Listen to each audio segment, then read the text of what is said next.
우리 이 시간 나같이 기도함으로 주님 앞에 예배하겠습니다. 아버지 하나님, 그 선하신 손 아래 또 하루하루를 살며 주의 돌보심, 그 은혜의 높음과 넓음과 그 깊음을 보게 하여 주신 것을 감사합니다. 우리 작은 인생을 어찌 그렇게 사랑하시는지, 어찌 그렇게 돌보아 주시는지, 때로 우리의 생각을 깊은 곳으로 감히 저희들이 헤아릴 수 없는 곳이지만 하나님의 세계 안으로 그 아름다우신 역사 속으로 인도해 주시는 것을 감사합니다. 그 안에서 주님의 십자가, 우리를 위하여 행하신 그 거룩한 일들을 더 분명히 알기 원합니다. 더 온전히 찬양하기 원하고 더 신실하게 따르기 원합니다. 오늘도 주님 앞에 그 소원을 가지고 예배하기 원하오니 우리의 예배가 삶이 되고 삶이 예배가 되는 주님 받으시기에 합당한 우리의 한 걸음 한 걸음 되게 하여 주시옵소서. 예수님의 이름으로 기도하옵나이다. 아멘. 이 세상 험하고 나 비록 약하나, 우리 함께 고백하며 나아가십시다.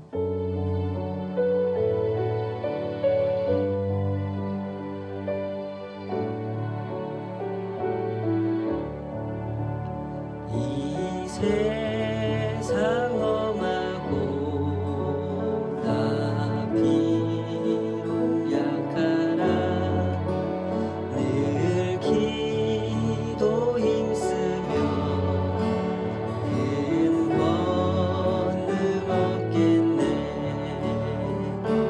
주의 은혜로 대속받아서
순간 주님 앞에 올려드려야 할 기도가 있을 것입니다. 이 세상에서부터 저 천국까지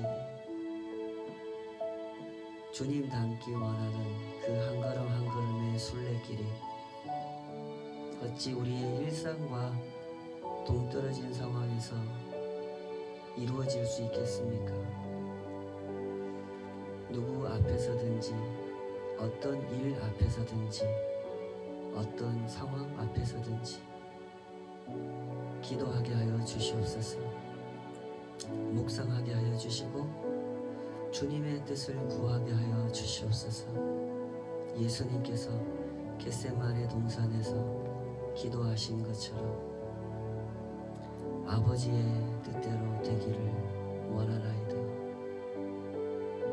아버지의 뜻대로 되기를 원하나이다.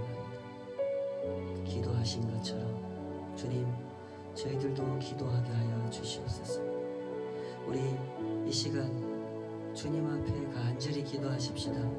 우리가 사는 이유가 주님 닮기 원하는, 우리가 목표하는 그것이 주님 닮기 원하는, 아버지의 뜻대로 되기를 원하는 그 주님 닮기 원하는 마음, 거기에 있음을 고백하며 주님이 이끌어달라고, 내가 고민하는, 내가 마주한 이 상황 앞에서 기도하기를 포기해버리지 않게 해달라고, 더욱 간절히 주님의 뜻을 구하게 해달라고, 우리 이 시간 합심해서 같이 기도하십시다. 아버지 하나님, 오직 그 은혜를 구하며 나아갑니다.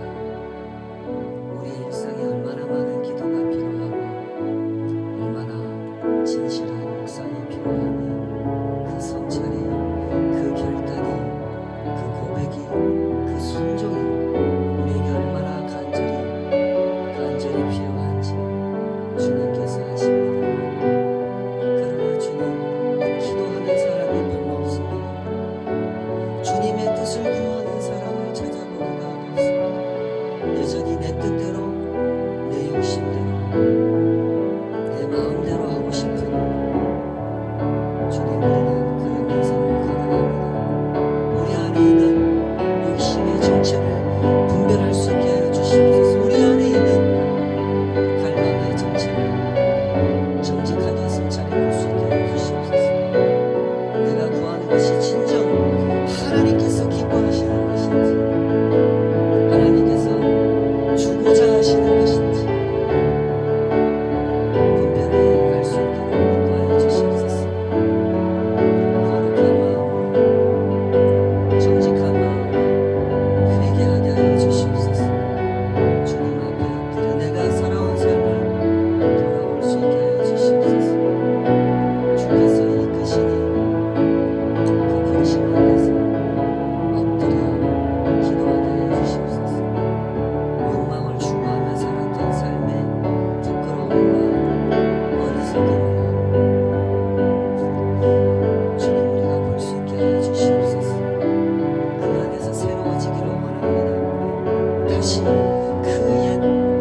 나를 영접하옵소서.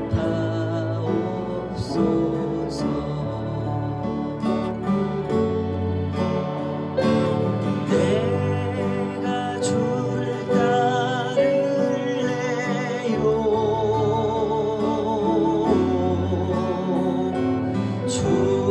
주님만을 섬길래요.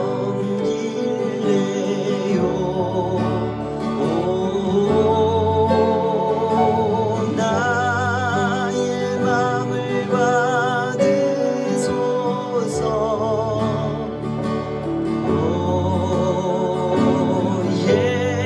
예수만을 사랑하게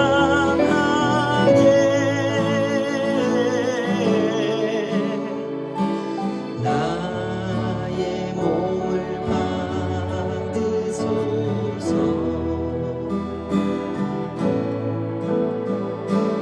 나의 생명 받으소서.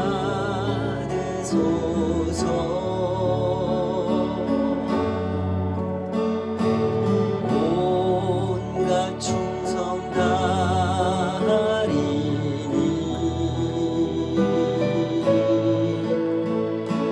주의 일꾼 삼으소서.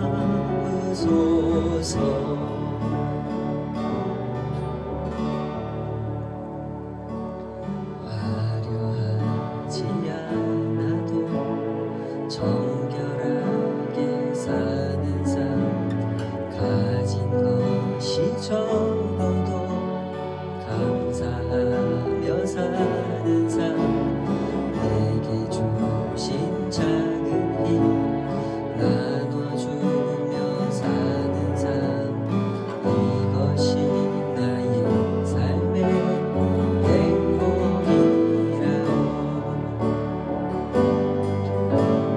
눈물 날 일 많지만 기도할 수 있는 것, 억울한 일 많으나 주를 위해 참는 것, 비록 짧은 작은 삶, 주 뜻대로 사는 것, 이것이 나의 삶의 행복이라오. 이것이 행복이라오.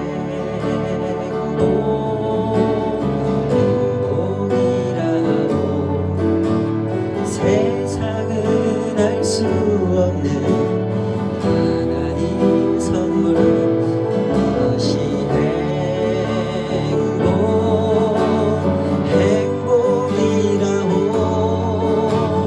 하나님의 자녀로 살아가는 것, 이것이 행복이라오. 화려하지 않아도 정결하게 사는 것, 가진 것이 적어도 감사하며 사는 삶, 내게 주신 작은 힘 나눠주며 사는 삶, 이것이 나의 삶의 행복이라오. 눈물 날 일 많지만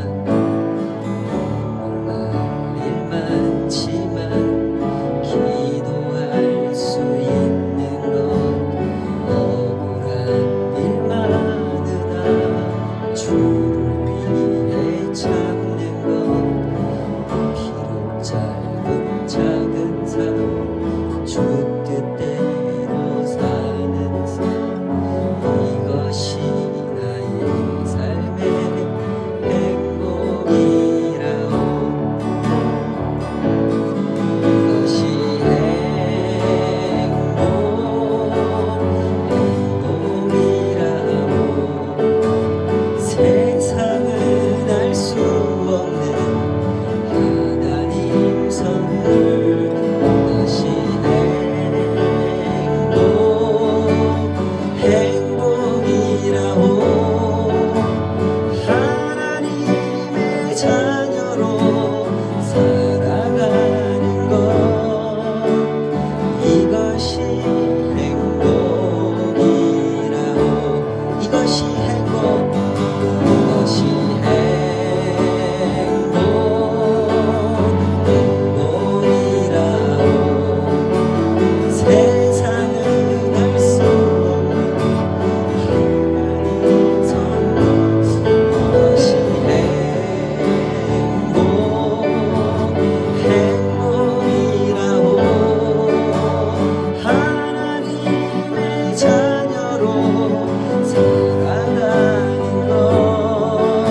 인사 나누실 수 있을까요? 행복하세요. 시작.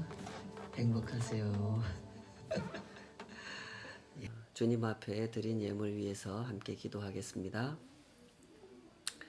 아버지 하나님, 주님의 돌보심 아래 저희들이 또 한 주간 또 하루하루를 그 은혜 속에 살았음을 고백합니다. 주의 돌보시는 손길이 얼마나 세심하신지 또 은혜로우신지 저희가 온전히 그 감사를 고백할 수 있기를 원합니다. 건강할 때 그 건강을 또 편안할 때 그 편안함을 주님 앞에 얼마나 깨어있는 마음으로 그 감사를 올려드리면서 살았는지 그 하루하루를 돌아보며 다시금 또 마주하게 되는 어려운 순간들도 생각하게 됩니다. 이러하든지 저러하든지 이 모든 것이 주님의 손 안에 있음을 주님 저희들이 고백합니다. 그 손 안에서 어려운 시절도 아픈 시간들도 능히 감당할 수 있게 될 줄 믿습니다. 주님께서 붙들어 주심으로 주님께서 이끌어 주심으로 저희들이 한 고비 한 고비를 넘어가며 그 사이에 허락해 주신 은혜로운 결실들을 바라봅니다. 주님께서 써주시고 인도해 주시고 함께 해주신 그 한 걸음 한 걸음이 얼마나 귀한 것이었는지 주님 그것을 저희가 가슴속에 담고 영원토록 주님 앞에 찬양하고 경배하는 이유가 되게 하여 주시옵소서. 오늘도 주님 앞에 그 소원 가지고 구별하여 드린 모든 것들 하나님 은혜 가운데 거두어 주시고 주님께서 원하시는 그 복된 일에 주님의 복음, 주님의 역사하심 그 구원의 기쁜 소식을 세상 가운데 증거하는 그 모든 주님의 뜻 안에서 이 모든 것이 쓰임 받을 수 있도록 또한 이 드림 위에 역사하여 주시옵소서. 드릴 때마다 더욱 우리의 마음이 주님 앞에 정결해지도록 주님의 뜻을 알아가고 사모하며 거기에 기쁘게 참여할 수 있도록 저희들을 인도하여 주시옵소서. 그렇게 주님께서 함께 해주셨기에 오늘까지 저희들이 살았음을 고백하며 감사합니다. 또 내일을 그렇게 살 수 있기 소망하오니 주여 우리를 인도하여 주시옵소서. 예수님의 이름으로 기도하옵나이다. 아멘. 아멘.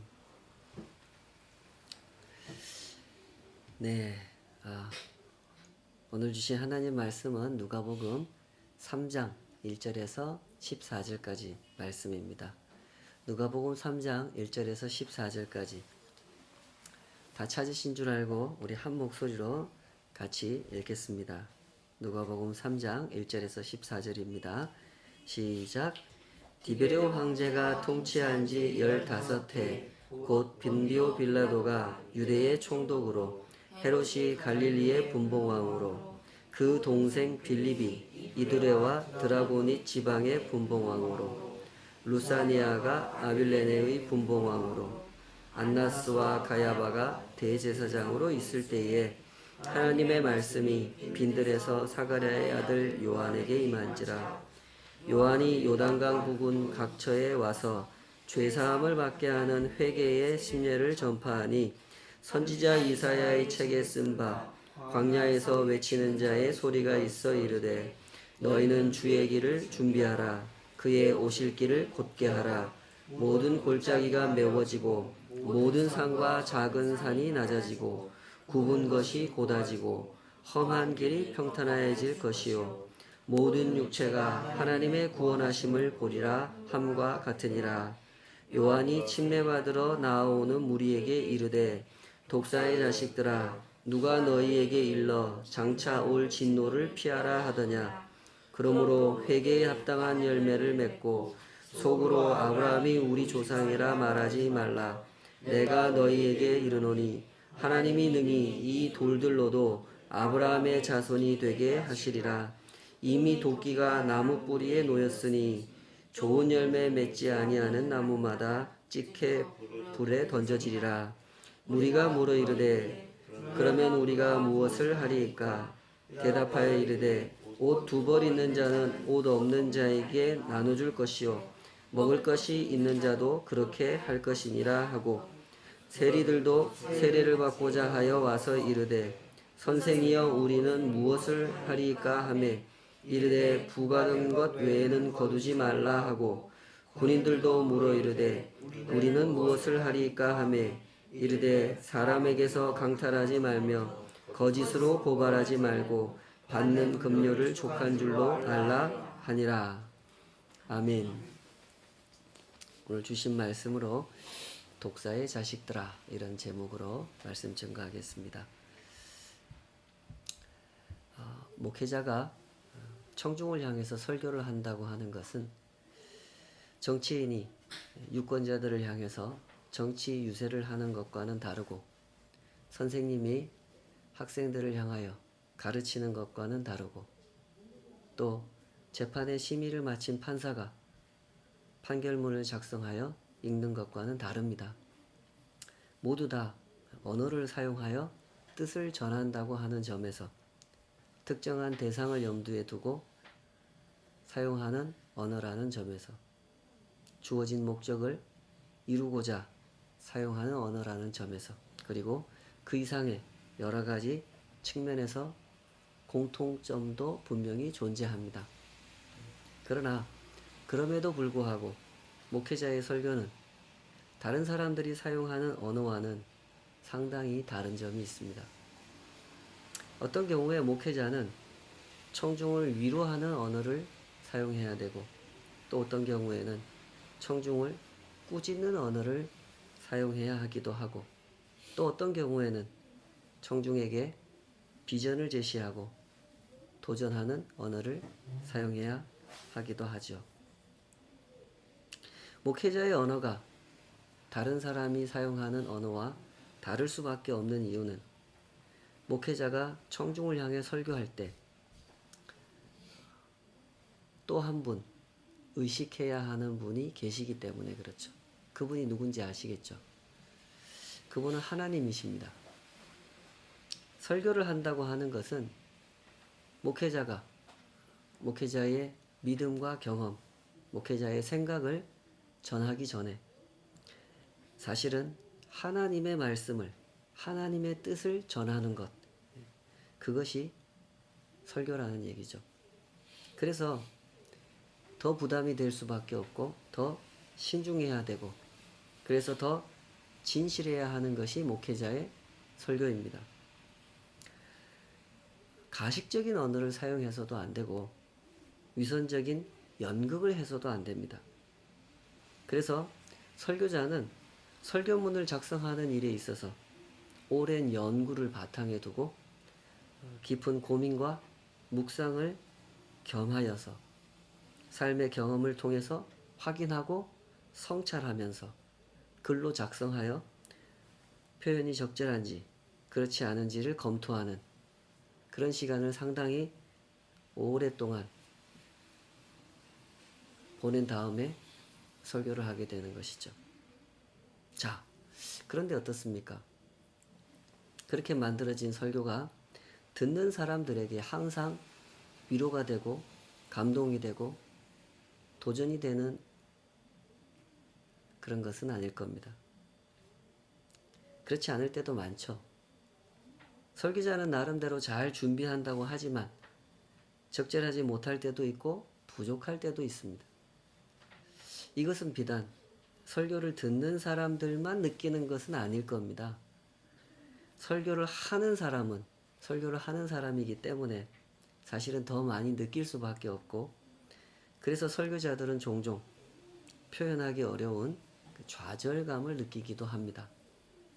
저 역시 부족한 목회자요. 부족한 설교자이다 보니 그럼에도 불구하고 매번 설교를 해야만 하는 그런 역할을 감당하고 있다 보니 그런 생각을 한 적이 있습니다. 다른 것은 몰라도 설교만큼은 좀 하나님께서 직접 하시지 왜 이것을 사람에게 맡기셨는가? 그런 생각을 해본 적이 있습니다. 오늘 본문에서는 침례 요한의 사역을 소개하는 그런 장면이 누가를 통해서 진술이 되고 있죠.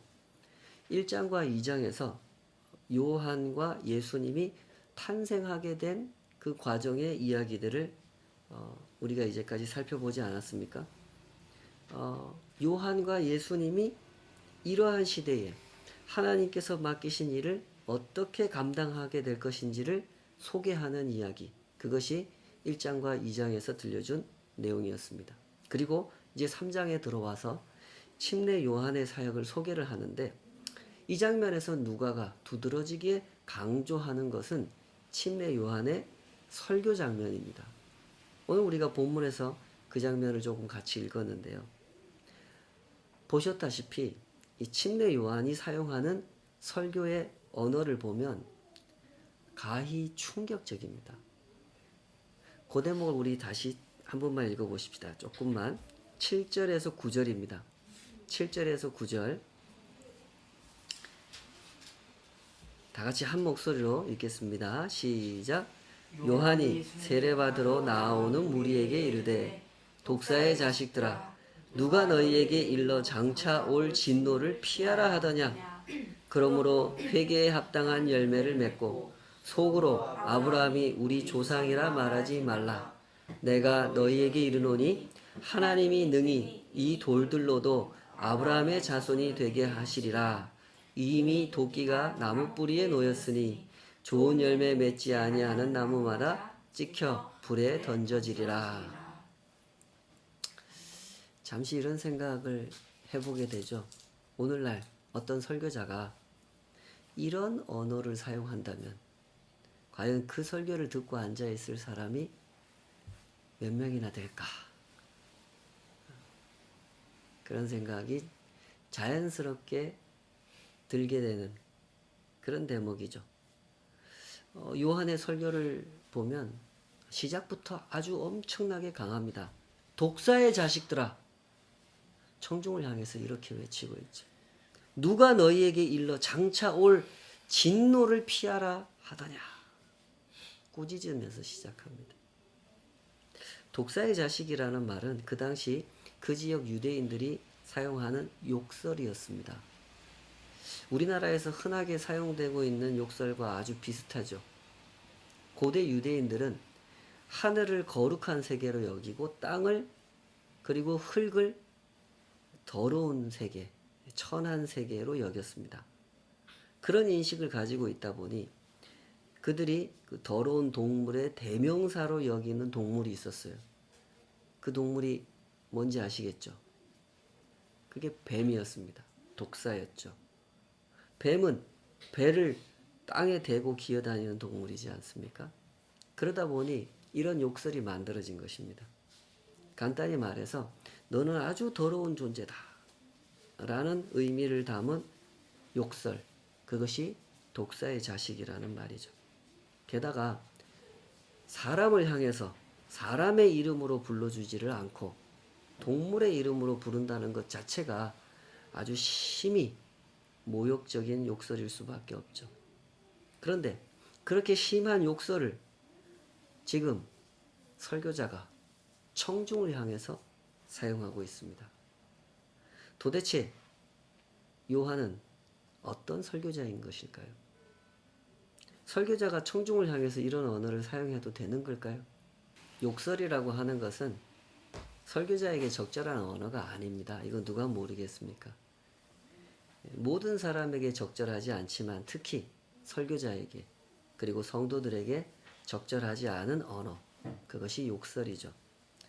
바울 사도가 데살로니가 교회 성도들한테 보낸 그 편지에 보면 주님께서 다시 오실 날을 잘 준비하라 하고 권면하는 그 맥락에서 이런 말씀을 이야기하죠. 범사에 헤아려 좋은 것을 취하고 악은 어떤 모양이라도 버리라. 데살로니가전서 5장 21절 22절에서 이런 말씀을 합니다. 범사에 헤아려 좋은 것을 취하고 악은 모양이라도 버려야 된다. 그러나 그렇게 권면했던 바울 사도도 갈라디아 교회의 그 할례주의자들을 향해서 말할 때는 아주 강한 언어를 사용해요. 여기서 말하는 할례주의자가 어떤 사람인지 아시죠? 유대인들처럼 할례를 받지 않으면 하나님의 온전한 백성이 될 수 없다. 이방인들도 하나님 백성 되려면 할례 받아야 된다. 이렇게 주장하면서 교인들의 믿음을 흔드는 사람들, 예수님의 복음을 훼손시키는 사람들, 그 사람들을 할례주의자라고 합니다. 이 사람들을 향해서 바울이 그 편지에다 대고 뭐라고 이야기를 하는가? 이렇게 이야기를 합니다. 제가 읽어볼게요. 갈라디아서 1장 9절.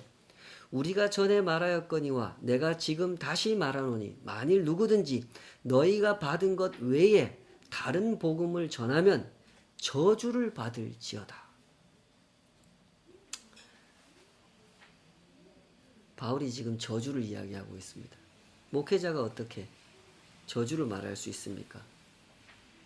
죄인도 사랑해야 되고 원수도 안아줘야 되는 것이 목회자 아닙니까? 그런데 어떻게 목회자가 저주를 할 수가 있습니까?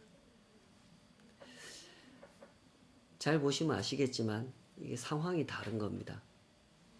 일반적인 상황에서는 죄인도 사랑해야 되고 원수도 안아줘야 되죠.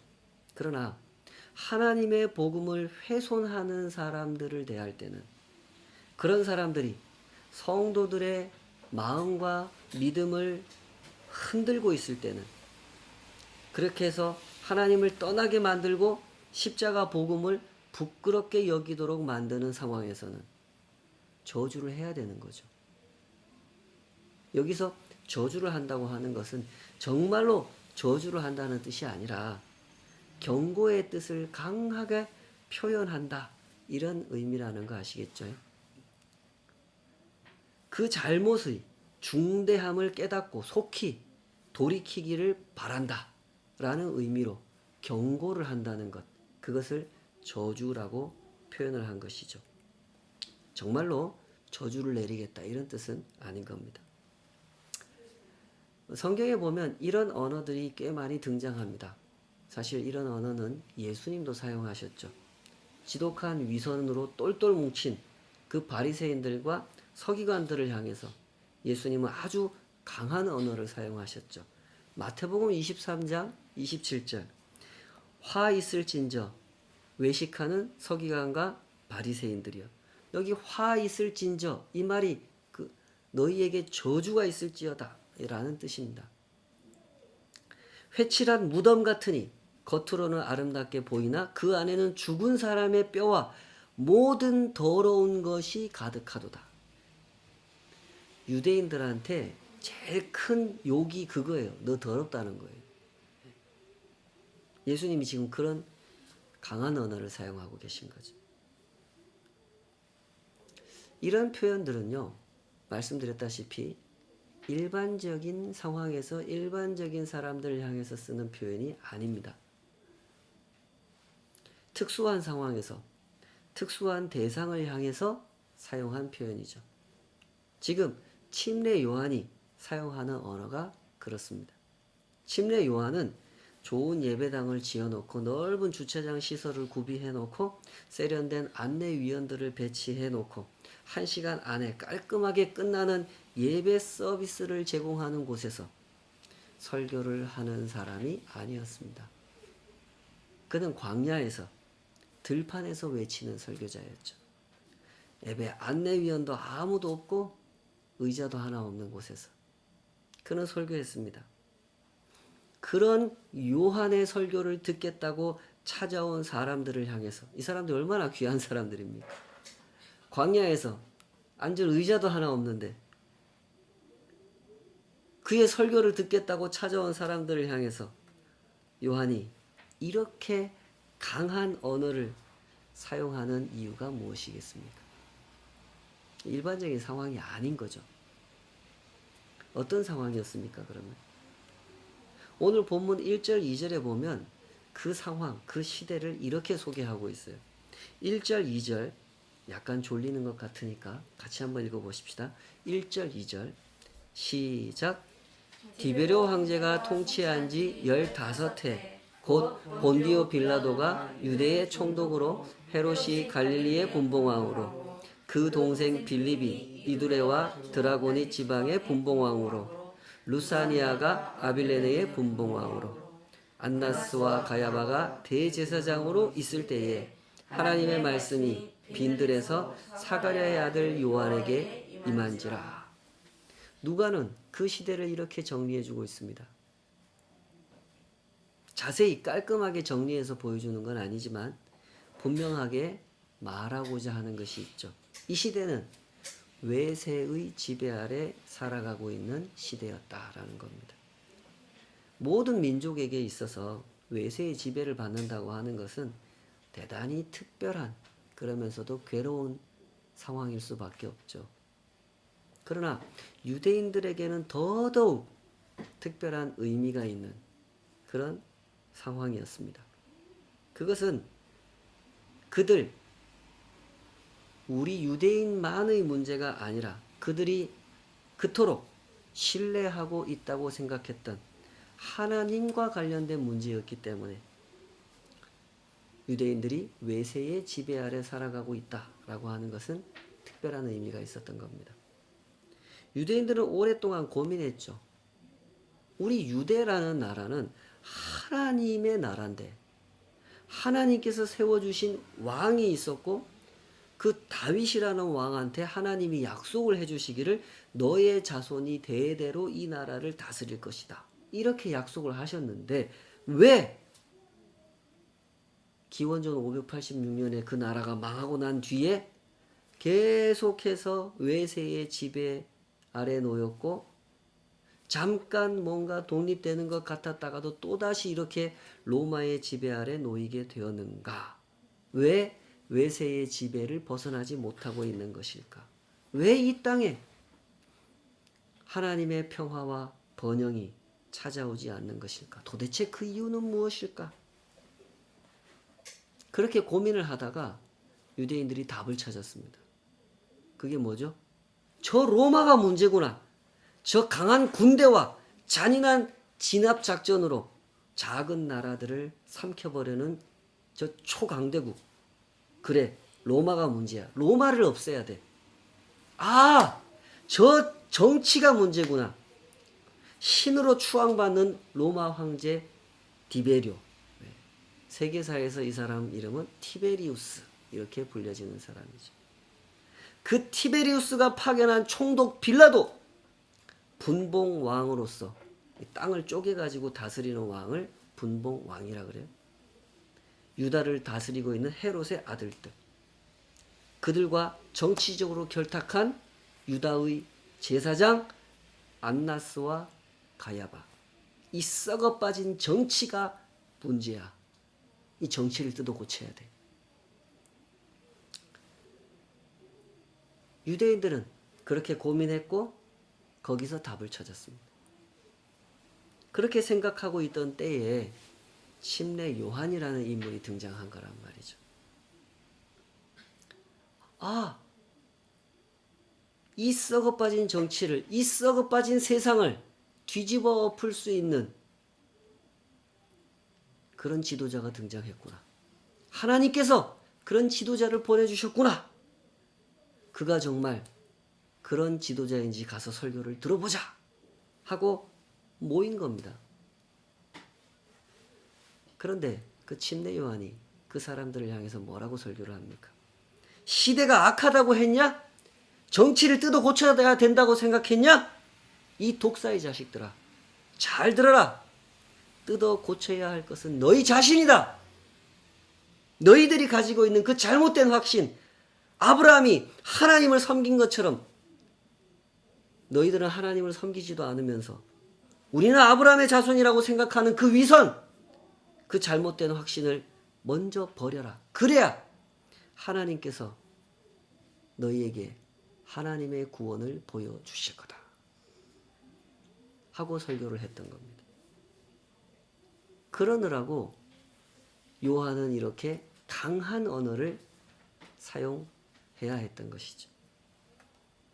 자, 분명히 그 시대는 일반적인 시대가 아니었고 일반적인 상황이 아니었습니다. 특별한 각성이 필요한 시대였고 특별한 변화가 필요한 상황이었죠.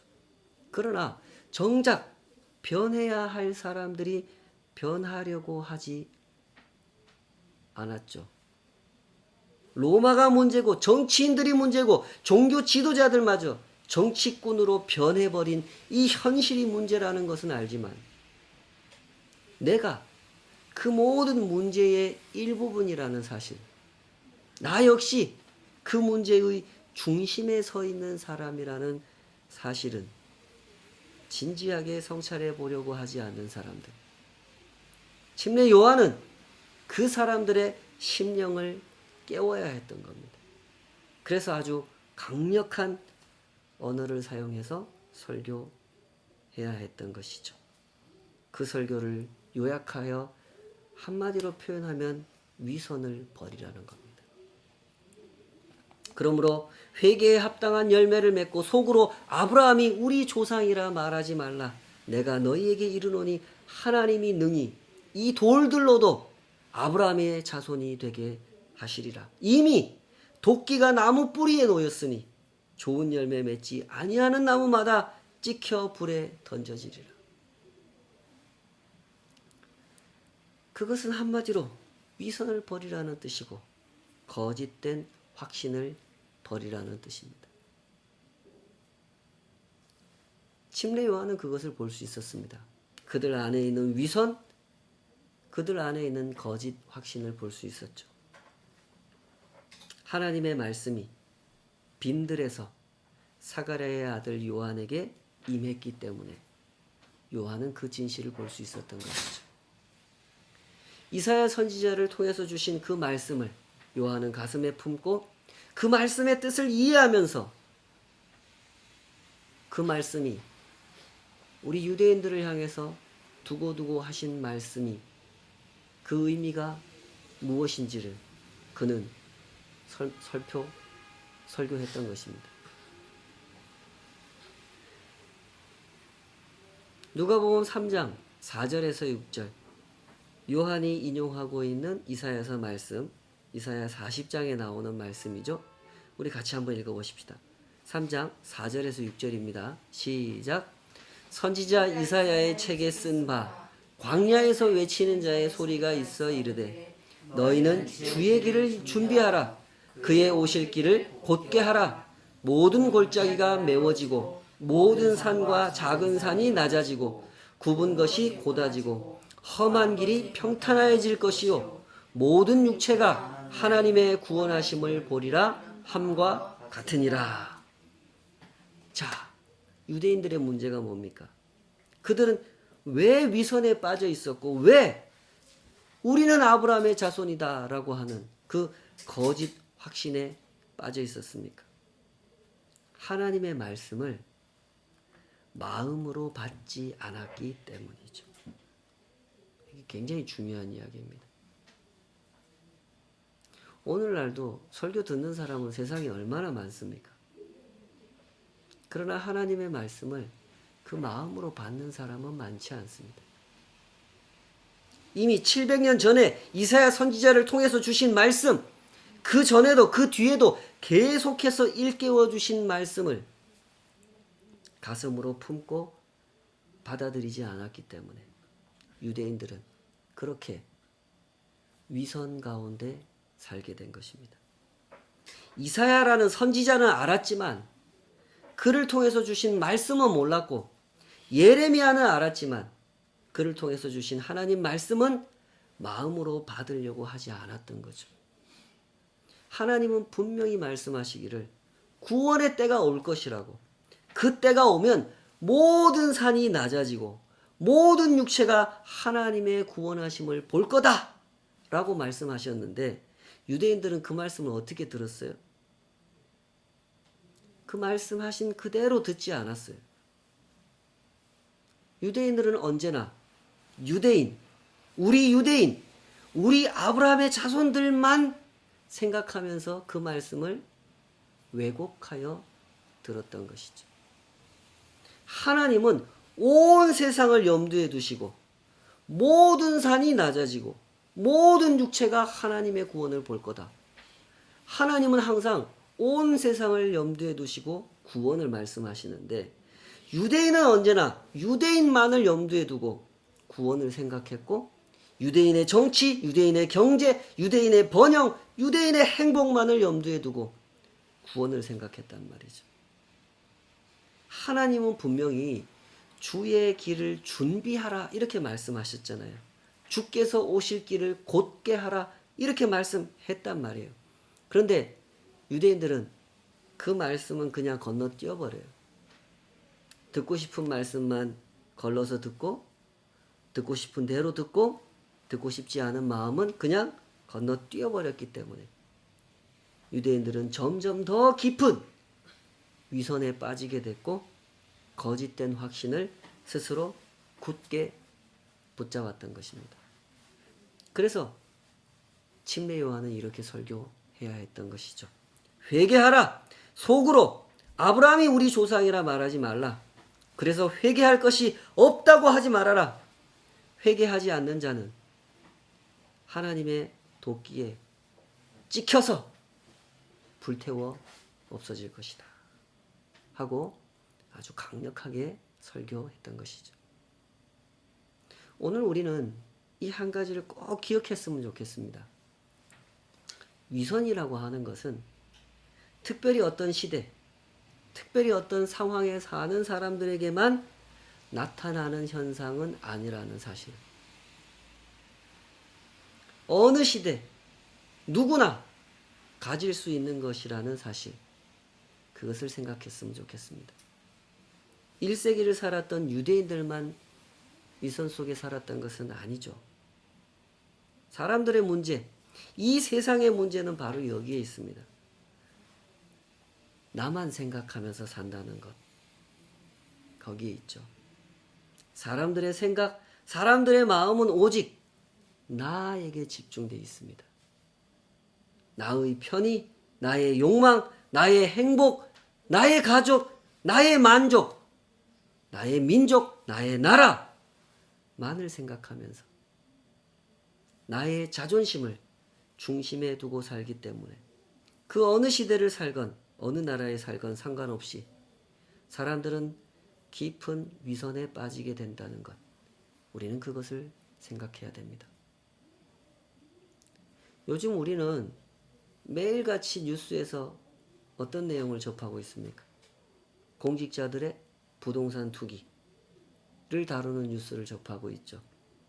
누구를 수사했다 그러고 뭐 증거를 잡았다 그러고 뭐 구속을 시켰다 그러고 재판에 넘긴다 그러고 불로소득은 죄다라고 공직자들이 이래서는 안 된다고 이번 기회에 뿌리를 뽑아야 된다고 뉴스를 틀면 온통 그 얘기입니다. 다 맞는 말이죠. 그러나 그 맞는 말을 믿는 사람은 별로 없습니다. 이번 기회에 뿌리가 뽑힐까요, 정말? 불로소득은 죄라고 사람들이 정말로 그렇게 생각할까요? 사건이 터졌으니까, 여론이 집중되고 있으니까, 국민들이 화를 내고 있으니까 잠시 반응하는 것일 뿐이죠. 사람들의 마음에는 정의로운 사회, 평화로운 세상, 모두가 평등하고 행복하게 사는 세상을 바라는 마음이 없습니다. 사람들의 마음은 나에게 집중되어 있잖아요. 나만 손해를 본 것 같고 나만 부자 될 기회를 얻지 못한 것 같아서 이렇게 분노하고 있는 것이지 정말로 정의로운 사회를 갈망하기 때문에 그렇게 열을 내고 있는 것은 아니지 않습니까? 교회는 이런 세상으로부터 불러냄을 받은 사람들의 모임입니다. 교회를 지칭하는 헬라어가 에클레시아라는 거거든요. 에클레시아라고 하는 단어가 그런 뜻이에요. 불러냄을 받은 사람들. 하나님의 마음을, 하나님의 말씀을 모신 공동체.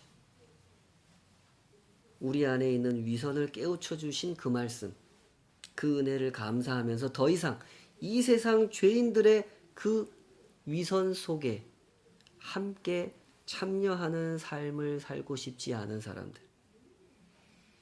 하나님의 부르심 안에서, 그 불러내심 안에서 하나님의 구원이 온 세상에 임하는 것을 기다리면서 주님께서 오실 길을 준비하면서 사는 사람들의 공동체.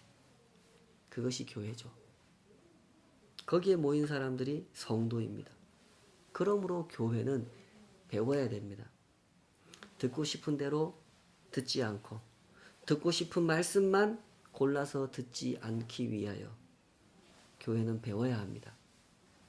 교회가 배움에 집중하는 이유는 배움이 곧 삶과 직결되는 문제이기 때문에 그렇죠. 하나님의 말씀을 가슴에 품지 않고도 하나님의 뜻대로 살 수 있는 사람은 세상에 없기 때문입니다. 1세기 유대인들의 그 위선을 깨우기 위해서 침례 요한은 아주 강한 언어를 사용했습니다. 그 위선을 깨닫게 할 수만 있다면, 그 거짓된 확신을 벗어버리게 할 수만 있다면 강한 언어라도 사용해야 되지 않겠습니까? 강한 언어라도 들어야 되지 않겠습니까? 궁전에서 외치든지 광야에서 외치든지 들어야 하지 않겠습니까? 어떤 설교가 회중에게 복이 되는 설교입니까? 하나님께 돌아오게 하는 설교, 참된 회개에 이르도록 돕는 설교가 아니겠습니까? 하나님의 마음도 모르고 하나님의 뜻도 모르는데 하나님의 뜻대로 살고 싶은 마음도 없는데 그럼에도 불구하고 나는 아브라함의 자손이라고, 나는 하나님 백성이라고 스스로 착각하도록, 거짓된 확신을 더 굳게 붙잡도록 도와주는 설교를 어찌 설교라 할 수 있겠습니까? 조용히 우리 자신을 돌아보도록 하십시다. 오늘 우리는 어떤 말씀을 듣고 싶어 합니까? 편안하게 들리는 설교, 위로가 되고 용납해주고 품어주는 설교만 듣고 싶어 하지 않습니까? 듣고 싶은 말만, 듣고 싶은 방식대로 그렇게 듣고 싶어 하지는 않는지 우리 돌아봤으면 좋겠습니다. 강한 언어는요, 미움을 표현하는 것이 아니라 간절함을 표현하는 것이라는 점, 그것을 깊이 이해하도록 하십시다. 우리를 창조하신 하나님께서 우리를 구원하기 위하여 주신 말씀이라면 그 말씀을 내가 임의로 편집해서도 안 되고 편집할 이유도 없죠. 그 말씀 속에 강한 언어가 들어있다고 해서 우리가 그 말씀을 거부할 이유가 없습니다. 주시는 대로 받으십시다. 그 거룩하신 마음, 그 은혜로우신 뜻을 헤아리면서 받으십시다. 그렇게 하나님을 배우고 그렇게 한 걸음 한 걸음의 순례길을 걸어가십시다. 그 사람이 하나님과 동행하게 되는 것입니다. 그 사람의 삶 속에 하나님께서 함께 하실 겁니다. 우리가 다 그 길을 신실하게 걸어가는 주님의 백성 됐으면 좋겠습니다. 기도하십시다. 아버지 하나님, 우리는 세상에서 많은 말을 하고 또 많은 말을 듣습니다. 들을 때 듣고 싶은 말이 있습니다. 듣고 싶은 말이 있다 보니 우리 마음이 치우친 것을, 우리 안에 위선이 있고 거짓된 확신을 갖고 싶어 한다는 것을 보지 못할 때가 많습니다. 주님, 우리를 불쌍히 여겨 주시옵소서. 진실한 말씀을 듣기를 사모하는 마음, 진정 내 영혼을 하나님 앞으로 나아가도록 이끌어 주시는 말씀, 잠자는 영혼을 깨워주시고 하나님 앞에 지금 내게 허락하신 이 소중한 삶을 주님이 언제 오실지 알 수 없는 그 하루하루를 살아감에 있어서 깨어있는 마음으로 살아갈 수 있도록 도우시는 말씀, 그 말씀을 사모하는 저희들 되게 하여 주시옵소서. 그리하여 영혼이 강건하여지게 하여 주시옵소서. 주님을 아는 지식이 깊어지게 하여 주시옵소서. 주님을 아는 만큼 나를 알아갈 수 있도록, 세상을 알아갈 수 있도록 우리의 눈을 넓게 하여 주시옵소서. 그 안에서 진리를 분별케 하시고 그 안에서 주님과 동행하게 하여 주시옵소서.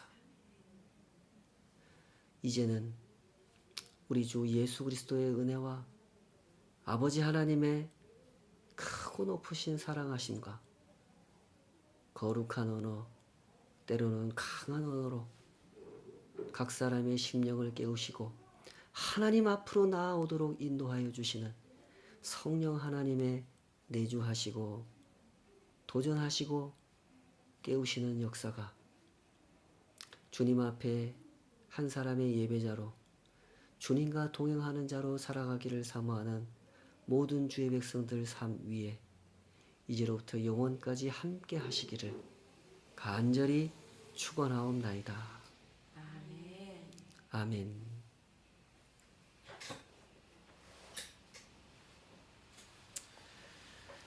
네, 감사합니다, 여러분. 우리 한 주간도 주님 말씀 꼭 붙들고 그 말씀이 가르쳐 주시는 진리의 세계를 깊이 맛보는 그런 복된 시간들 됐으면 좋겠습니다.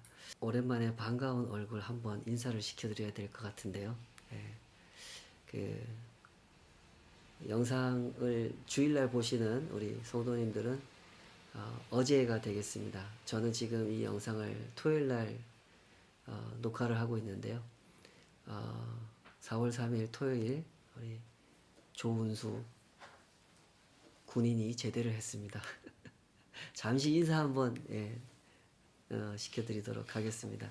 예. 안녕하세요. 제가 4월 3일부로 드디어 건강하게 전역하게 되었습니다. 일들이 차였고 인사드렸어야 됐는데 이렇게 인사드려서 죄송합니다. 다음에 다시 교회에서 뵙게 될 때 제대로 인사드리겠습니다. 그때까지 건강하시길 제가 다시 기도하겠습니다. 감사합니다.